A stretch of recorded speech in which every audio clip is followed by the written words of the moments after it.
Buenas tardes con todos. Vamos a presentar la sesión número 3, Relaciones Internacionales y Conflicto, de los autores Mawson Michael, Mohammad Salim y Jeff D. Colgan and Jessica L.P., por Diego Salgado y José Gende Ruperti.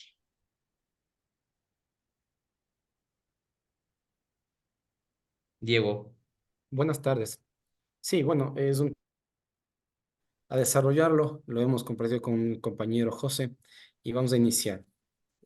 Tomando en cuenta que tenemos 15 minutos para la presentación, pues continuamos. El fenómeno del conflicto internacional en las relaciones internacionales. La conceptualización del conflicto. Aparición del primer ser humano existente, existen niveles de individuos y colectivos. Es importante tratar sobre estos temas porque nos da en principio de dónde inician los conflictos, de dónde se dan, cómo se desarrollan, cómo se extienden y en qué momento tienen se puede decir, un término estos conflictos. Las dimensiones históricas a las que ha alcanzado los conflictos, donde ha alcanzado los conflictos, estas dimensiones, pues, han sido muchas veces catastróficas para los seres humanos principalmente y para la infraestructura y la naturaleza del mundo. Ha afectado de forma psicológica y cultural, ¿sí? Con un nivel social altísimo que ha complicado al desarrollo de la humanidad sin dejar a un lado la cantidad de personas muertas que pueden llegar a tener estos conflictos y pues los años para que una nación pueda recuperarse. Hablamos un ejemplo de Alemania, de Polonia en la Segunda Guerra Mundial y algunos países de Europa. La dimensión política, de igual manera, conlleva grandes cambios en la posguerra y la dimensión económica también, pues requiere de grandes esfuerzos para sacar adelante esos países que terminan en una guerra o finalizan una guerra. Siguiente.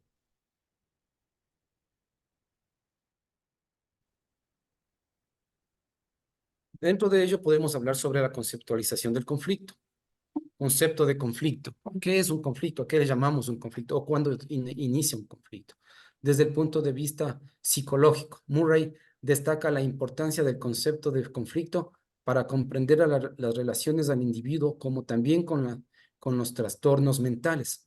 ¿Sí? Hitler fue una de esas personas donde se supuso que él tenía un trastorno mental, ¿sí? Tomándole al ejemplo, pero no deja de ser un hombre muy inteligente y tomemos en cuenta, sacando algo bueno de ello, cuán orador era esta persona y cuánto llegaba a las masas. Era un líder innato, sin embargo, utilizó sus dones para el mal. El conflicto es una batalla o una pelea, una lucha o un forcejeo, especialmente si esta confrontación es larga y prolongada, según World Book. Tomemos en cuenta algo.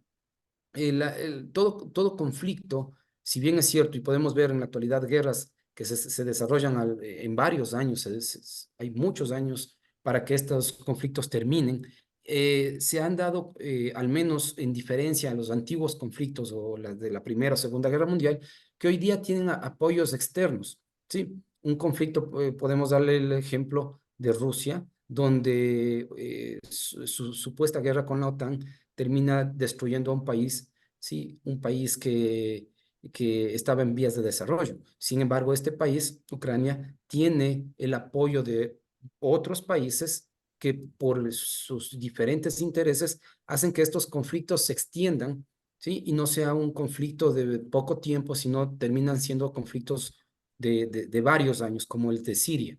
Dimensiones sociales, es una lucha en torno a valores, situaciones específicas, poder o recursos limitados o escasos. Laura Nader tiene a clasificar con respecto a las dimensiones antropológicas del conflicto del proceso de ar, armisticio. Son determinantes que permiten a los entes políticos establecer parámetros para poder llevar a una nación o determinar llevar a una nación a un conflicto bélico. El conflicto refleja una situación en la que dos o objetivos, perdón, valores o intereses son incompatibles hasta el punto de que la decisión de una de las partes sobre esta situación es muy mal. Tomar en cuenta que llegan a un conflicto donde arrastran a miles o millones de personas a, a algo que podría destruir su nación, destruir su futuro y destruir su economía. El conflicto se cristaliza a la luz de los valores y objetivos que representan el marco de referencia de las partes de la situación del conflicto. Cassar cree que el conflicto se determina en la lucha de valores y la demanda de posiciones, de poder, recursos raros y distintivos, donde los objetivos son las partes a neutralizar, herir o eliminar al adversario. Tomemos en cuenta algo, y si bien es cierto, y podemos verlo en nuestro país también, lo que está sucediendo en este momento, eh, es, hay normas, por así decirlo, que determinan un conflicto y establecen el respeto a los derechos humanos. Toda sociedad que llega o cruza un conflicto bélico, no solamente externo, sino también interno, conlleva un fracaso total y absoluto de su economía y su desarrollo social.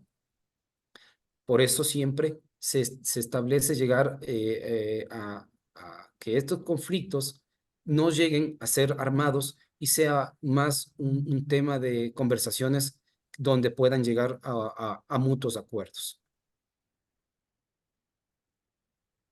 Siguiente.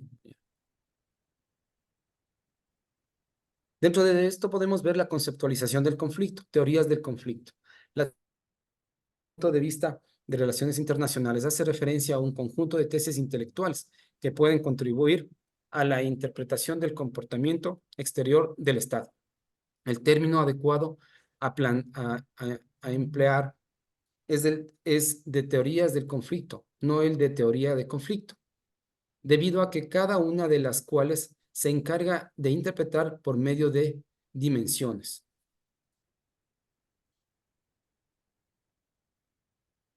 Ambos términos incluyen determinadas teorías, medios y estrategias para regular el conflicto internacional o gestionarlo. Dentro de ellas, o dentro de todo esto, podemos ver, posterior a la teoría del conflicto, las teorías clásicas y sus posiciones en relación al conflicto. ¿Sí? Las teorías de Fukuyama y la teoría del choque de civilizaciones, la escuela liberal, el marxismo, y el patrimonio de teorías e interpretaciones tales como las teorías del conocimiento racional, del poder, de la toma de decisiones, entre otros.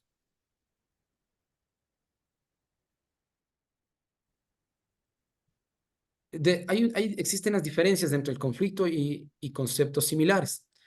Hay algunos conceptos que son similares en forma de conflicto.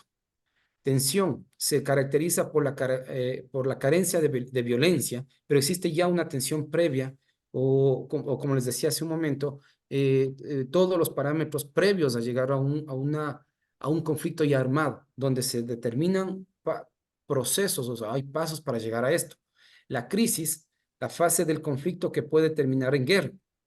Ya no se llega a un acuerdo, ya las partes no pueden conversar y lo único que queda pues simplemente es hacer la fuerza.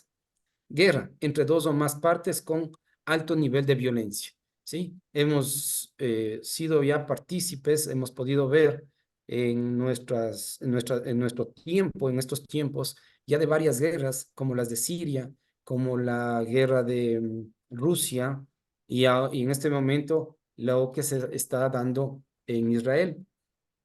Y podemos ver que son guerras bastante crueles donde mueren no simplemente soldados, sino mueren muchas personas que terminan siendo personas inocentes y están inmiscuidas por el hecho mismo de estar dentro de los territorios donde se encuentran estos conflictos.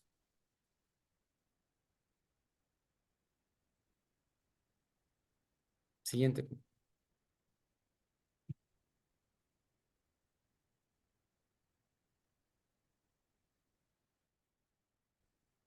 Aquí hablamos sobre los enfoques teóricos del conflicto internacional, los enfoques psicológicos.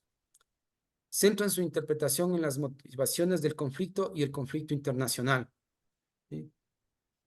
Dentro de ellos podemos determinar, o existe, se puede decir, psicológicamente las personas, cuán preparadas pueden estar para evitar un conflicto o para ahondar en ellos. El enfoque ideológico está muy relacionado con el marxismo y además los autores de este enfoque consideran las contradicciones ideológicas de las grandes potencias. El enfoque de los intereses nacionales. Este enfoque toma a consideración que las políticas de los países en el sistema de la búsqueda continua de potencias y el desarrollo de intereses nacionales. El enfoque de carrera armamentista o de armamentos. Una nación con mayor poder armamentista lleva a tendencia a mostrar su fuerza, incluso en disputas internacionales donde se establecen condiciones, los medios diplomáticos, donde además se crea un ambiente tétrico lleno de incertidumbre. Entonces, es, eh, es determinante, por supuesto, para todos los países quién tiene la mayor fuerza. ¿Sí?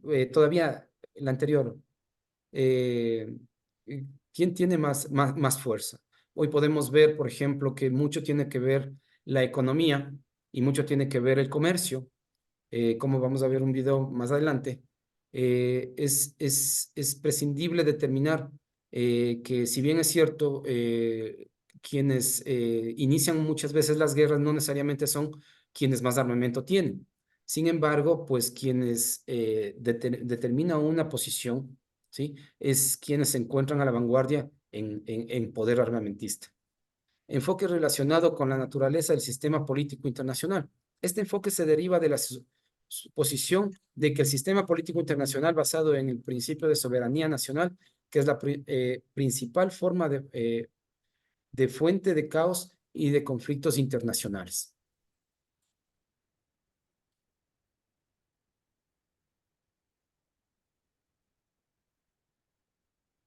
Las causas del conflicto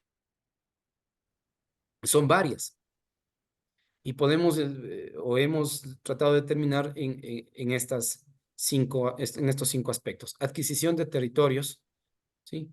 Prestigio nacional, imperialismo, ideología y religión, ¿sí?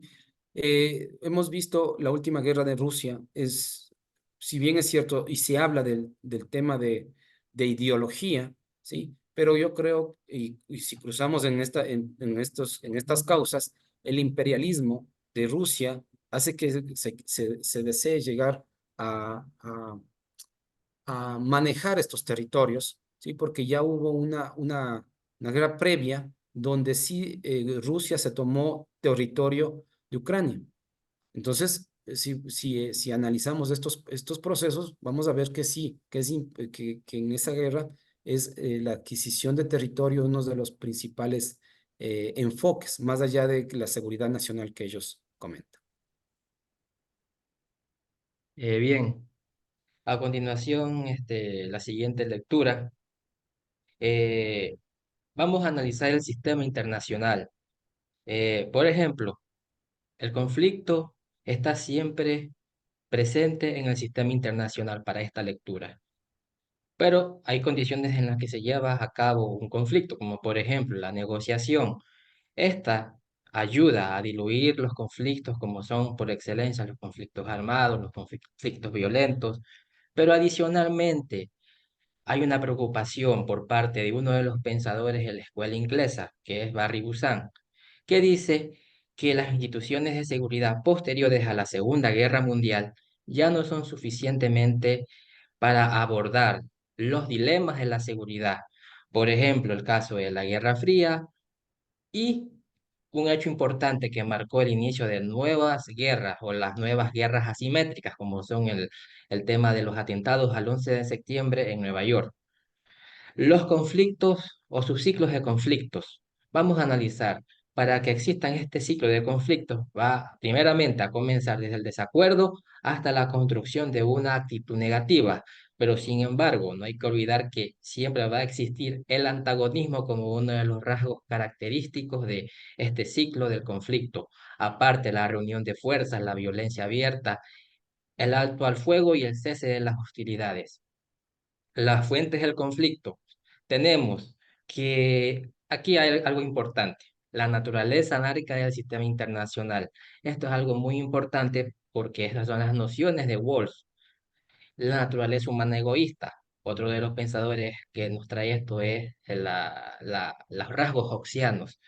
Tenemos el nacionalismo, la división del mundo en las unidades independientes, la división internacional del trabajo y de norte a sur globales. También tenemos teorías clásicas. Las teorías clásicas de Busan. Busan dice que la seguridad eh, es un concepto esencialmente controvertido.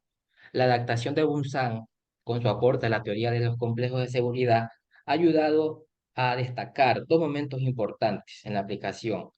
Toma de referencia la Guerra Fría y las relaciones entre estados, considerando primeramente la URSS y los Estados Unidos de Norteamérica.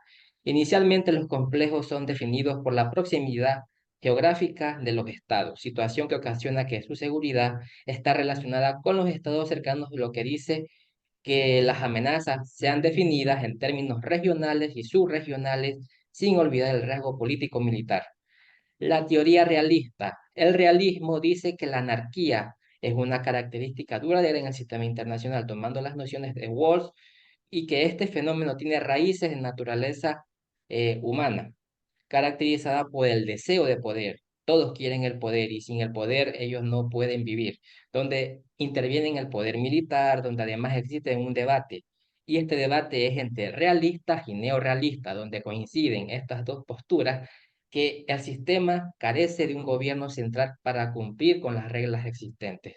Por otro lado, el constructivismo, el constructivismo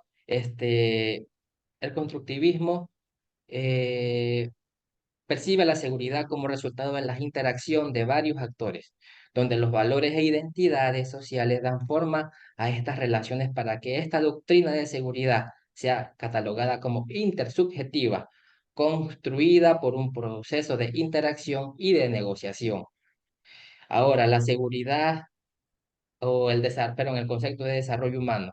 El primer concepto de desarrollo humano es de un informe que se generó por allá en los años, si no mal recuerdo, en los años 90, que fue un concepto muy importante que pidió un enfoque de las personas centrados en las formas de desarrollo. Obviamente, el concepto de desarrollo humano se le va agregando a lo que es el desarrollo sostenible. La seguridad humana es el desarrollo sostenible vinculadas entre sí. Y sin olvidar la responsabilidad de proteger, que es uno de los aspectos importantes de este concepto de desarrollo humano. Eh, por otra parte, la seguridad internacional. La seguridad internacional debe basarse en un compromiso de supervivencia conjunta y no en la amenaza de destrucción mutua. La seguridad se refiere a la acumulación de poder, según esta literatura. La seguridad ha cambiado en su interpretación con el fin del antagonismo sistémico entre la Unión Soviética y los Estados Unidos. Ahora, la paz democrática. Esto es algo importante en la tercera lectura. La tercera lectura nos trae que la paz democrática es una hipótesis que afirma que independientemente de que los estados democráticos sean más pacíficos que otros estados, es poco probable que la probabilidad relativamente baja de los conflictos militarizados entre ellos y que se deba al azar. Por su parte, la teoría de las normas contractuales ofrece la hipótesis de que la paz democrática no es independientemente del desarrollo económico, sino que depende de él. La hegemonía. La hegemonía tiene que ver con el institucionalismo y que dice que la hegemonía realista impidió en su día que los estudiosos reconocieran las pruebas de paz democrática, sustancialmente condicionadas por el desarrollo económico. Se utilizaron medidas y datos convencionales. Se comprobó por medio de un experimento eh, una interacción. de la democracia con el desarrollo en el conflicto militarizado. Eso lo dijo este autor Mousseau. Este autor, con otros autores, pudieron, digamos, confirmar que, que la importancia de este término de la interacción es la consecuencia teórica de que la democracia por sí sola no tiene el efecto pacífico residual que muchos le atribuyen. Por otro lado, la nueva teoría, la teoría de la civilización del mercado, más allá del poder explicativo de esta doctrina, ha logrado predecir varios hechos nuevos e importantes, como la condicionalidad económica del impacto de la democracia en la cooperación interestatal. Esto lo dice Moseu, el autor que estamos analizando. Por otra parte, esta misma nueva teoría dice que existe va a existir una paz perpetua y que además nos habla del desarrollo económico como una variable, digamos, crítica. Entonces, el desarrollo económico está relacionado con un Estado que debe contar con una burocracia, entre paréntesis, militar, civil, altamente capacitada que pueda dirigir las tropas, alimentar y proveer las armas, donde esta burocracia debe, eh, tener divisiones de trabajo, altos niveles de educación asociados no a la pobreza, no a la pobreza, sino al desarrollo económico. Además, se tiene, digamos, que disponer una capacidad o una infraestructura industrial para poder pagar, diseñar o construir barcos, aviones, portaaviones y trasladar de un lugar a otro a sus tropas. Eso es lo que tiene que ver con el desarrollo económico, porque una de las características que enfrenta o variables que enfrenta este tema del desarrollo económico es la capacidad de poder dominar los mares porque no todo país puede transportar una diversidad o mecanismos de fuerza militar, son solamente las grandes potencias. Y finalmente vamos a hablar de las debilidades y fortalezas. Continúa, amigo Diego. Gracias, José. Bueno, hemos podido determinar dos parámetros y dividir lo que son fortalezas de debilidades. Entiéndase al conflicto, hablando de las fortalezas, entiéndase al conflicto en diversidad de dimensiones, como además la interpretación de enfoques teóricos que ayudan a tomar un análisis sobre la doctrina del conflicto. La fortaleza son los tres temas principales en la comprensión de la seguridad, donde se integra los efectos de la guerra, debido a que ésta ha recibido menos atención y a la prevención de la guerra y a la estrategia. La nueva teoría del cambio de valores integra en forma coherente una larga investigación en psicología, en sociología. Bien, la primera debilidad de la primera lectura dice que la terminología de crisis en relación a Mohamed Salim es usada por especialistas en psicología, sociología, política, generando una falta de utilidad del concepto para construir un sistema de conocimiento sobre la crisis como fenómeno social. O sea, la crisis es, digamos, eh, esta terminología es mal usada, se está, digamos, distorsionando, se está generando una confusión con esta terminología. Ahora, la segunda lectura, eh, no encontramos debilidades. ¿Por qué razón? Porque es una lectura muy clara, porque justamente esta lectura nos hace eh, comprender que en este sistema internacional se puede, digamos, fundamentar con la diversidad de teorías, como por ejemplo la teoría de las civilizaciones. Esta teoría de civilizaciones, o del choque de civilizaciones, dice que los conflictos son inevitables a partir desde 1990 90 con la caída del muro de Berlín porque dice que este señor llamado Samuel Huntington, que los nuevos conflictos están dados por temas de grupos culturales o civilizaciones, y él codifica 8 grupos, de los cuales puedo nombrar, por ejemplo, la sociedad occidental, la sociedad islámica, la sociedad japonesa, la latinoamericana, y que tienen factores determinantes como por ejemplo la religión, la lengua, las tradiciones, entre otras. Ahora, por esa razón es una lectura súper muy interesante y que además abarca visiones como la liberal, la marxista, la escuela inglesa, entre otras. Por eso es muy importante y no encontramos ninguna debilidad. Ahora, la tercera lectura dice que hay carencia de datos que capte específicamente la cultura contractual, como en una media estructural económica, datos o en valores en tipo encuesta.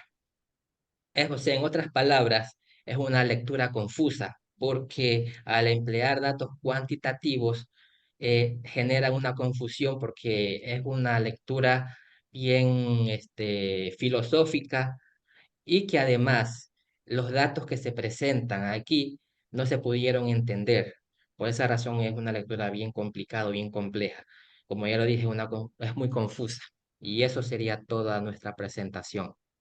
Muchas gracias. Muchas gracias.